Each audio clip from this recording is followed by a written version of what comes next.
Jikalau kita menemukan keterangan, bukti, tentu kita akan tindak lanjuti. Yang terakhir tadi saya harus sampaikan juga, tadi terkait dengan pemberian suap dari Widyasari dan AZ kepada SRP. Tentu ini masih dalam tahap kita akan dalami terkait dengan dugaan-dugaan tadi. Karena begini Pak, KPK itu bekerja tidak bisa lepas dari ketentuan hukum. Kalau kita bicara tentang alat bukti, tentu kita harus manut pada pasal 184 KUHP. Ada 5 alat bukti yang sah. Dan juga kita harus memahami betul kecukupan bukti. Apa yang dimaksud dengan kecukupan bukti atau bukti yang cukup, itu tidak lepas dari apa yang diamanatkan oleh Undang-Undang Nomor 8 Tahun 81 tentang Hukum Acara Pidana, yaitu ada di pasal 183. Di situ disebutkan, hakim tidak dapat memutus suatu perkara ya kecuali dengan keyakinannya, dengan sekurang-kurangnya 2 alat bukti. Jadi KPK harus bekerja dasarnya di situ.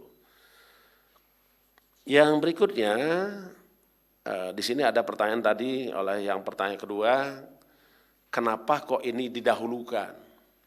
Sebenarnya tidak ada yang didahulukan, tidak ada yang dibelakangkan. Semua tetap menjadi perhatian, komitmen, dan konsistennya KPK. Yang hari ini, inilah yang telah memenuhi syarat-syarat tentang tersangka. Saya kira nanti kalau ada lagi seseorang atau orang lain yang memenuhi syarat sebagai tersangka, sebagai yang tersebut tadi, tersangka adalah seseorang karena perbuatan dan keadaannya tadi. Saya kira itu ya, berdasarkan bukti pemulaan cukup, patut diduga sebagai pelaku tindak pidana. Itu tidak lepas dari itu. Yang berikutnya, ada juga yang bertanya, walaupun di konteks lain, tetapi mungkin kawan-kawan melihat ada hubungan terkait dengan apakah kemungkinan KPK akan melakukan penyidikan terhadap panitia badan anggaran yang lain. Tadi ada yang bertanya begitu ya? Betul nggak pertanyaannya? Ya. Saya tidak pernah membatasi siapa saja. Hal yang paling penting itu kembali lagi kepada apa arti penyidikan. Penyidikan adalah serangkaian tindakan penyidik berdasarkan undang-undang dan rangka mengumpulkan, mencari keterangan dan bukti-bukti. Dan dengan bukti-bukti itu membuat terangnya perkara, suatu peristiwa pidana, dan kita temukan tersangka. Setelah kita lakukan itu bisa saja terjadi nanti. Ya, jadi saya kira itu Mas ya.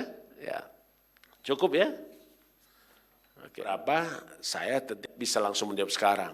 Itu harus buka berkas dulu. Tapi yang pasti tidak ada pekerjaan KPK tanpa dasar hukum. Dia melakukan penyelidikan, pasti ada surat perintah penyelidikan.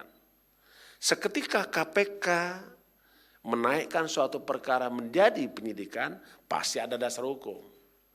Karena penyelidikan dan penyidikan memang berbeda konsepnya. Penyelidikan adalah serangkaian tindakan dilakukan oleh penyelidik, menemukan suatu peristiwa dan menentukan dapat atau tidaknya dilakukan penyidikan. Setelah bisa dilakukan penyidikan, kita pasti terbitkan surat perintah penyidikan. Jadi itu mungkin bisa tanya langsung dengan Pak Deputi atau penyidiknya ya. Oke. Tapi yang jelas pasti ada dasar hukumnya. Oke, makasih. Baik, terima kasih Pak Ketua. Dan saya kira cukup ya rekan-rekan semuanya, sudah terjawab semuanya. Ada lagi? Ada. Apakah emang dia mencoba melawan atau pasrah aja ditangkap gitu Pak? Nah, ya perlawanan atau mencoba melarikan diri saat dibawa paksa ke sini, dijemput paksa ke sini gitu. Terus yang kedua, menyambung tadi pertanyaan Mas Sabir, kalau nama Aziz Syamsuddin ini membantu 3 kasus sebelumnya. Yang pertama Syahrial, terus ada di kasus yang ini Lampung Tengah dan Rita Widyasari. Itu kan 3-tiganya Golkar tuh Pak. Nah, apakah emang Aziz Syamsuddin ini adalah bentengnya Partai Golkar di KPK yang membantu kasus-kasus Partai Golkar agar dibantu oleh dia gitu Pak? Mau tanya itu dulu. Ya, saya hanya respon. Terima kasih atas pertanyaannya. Tapi yang pasti ini kita belum berhenti dan belum selesai. Masih ada hal-hal yang harus kita kerjakan. Apakah nanti ada keterkaitan dengan tersangka lain atau pihak lain, nanti kita akan sampaikan lebih lengkap. Tapi yang jelas malam hari ini kita sampaikan terkait dengan dugaan tindak pidana korupsi dalam rangka pengurusan ya, tersangka dugaan tindak korupsi pemberian hadiah atau janji terkait dengan penanganan perkara tindak pidana korupsi yang ditangani oleh KPK. Jadi sudah Mas sampaikan tadi kan, ada sekian banyak tadi itu, tapi itu nanti kita akan jawab. Ya, tidak untuk malam ini jawabnya. Oke, makasih. Baik. Ya. Nah, itu begini. Kalau terkait dengan syarat subjektif itu, Anda tanya kepada penyidiknya. Jangan tanya sama ketua. Ketua kan nggak ke sana kan? Nah. Yang jelas memenuhi syarat pasal 20 Undang-Undang nomor 8 tahun 81 ya, tentang syarat-syarat penahanan. Oke? Baik rekan-rekan semua. Ya, saya kira cukup ya. Baik, terima kasih. Ya, baik, terima kasih. Baik, terima kasih Pak Ketua, Pak Karyoto, dan rekan-rekan semuanya yang hadir pada pagi hari ini.